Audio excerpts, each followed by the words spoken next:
उधर accountant general Sindh के दफ्तर में एजी सिंध एम्प्लॉयज़ वेलफेयर एसोसिएशन की जानिब से ईद मिलादुन्नबी सल्लल्लाहु अलैहि वसल्लम की महफिल का इनेकाद किया गया, जिसमें अफसरान और इस्ताफ ने शिरकत की। इस मौके पर एसोसिएशन के सदर मोहम्मद जुबैर का मिलाद मुस्तफ़ा सल्लल्लाहु अलैहि वसल्लम पूरी मोहब्बत और अकीदत से मनाते रहेंगे। उनका मज़ीद क्या कहना था, आइए आपको भी सुनवाते हैं। अकाउंटेंट जनरल सिंध जो फेडरल गवर्नमेंट का इदारा है, इसमें ईद मिलादुन्नबी का जलसा अल्हम्दुलिल्लाह 1980 से मनाया जा रहा है और बाकायदगी से मनाया जा रहा है।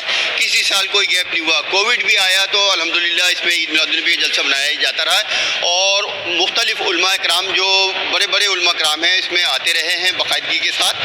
हम हर साल ईद मिलादुन्नबी का यहाँ जलसा बड़ी अक़ीदत और एहतराम से मनाते हैं और यहाँ पे हम एक बेहतरीन किस्म का लंगर भी करते हैं। हम तकरीबन अपने पूरे ऑडिट एंड अकाउंट्स डिपार्टमेंट के सब लोगों को यहाँ हम दावत दे के बुलाते हैं।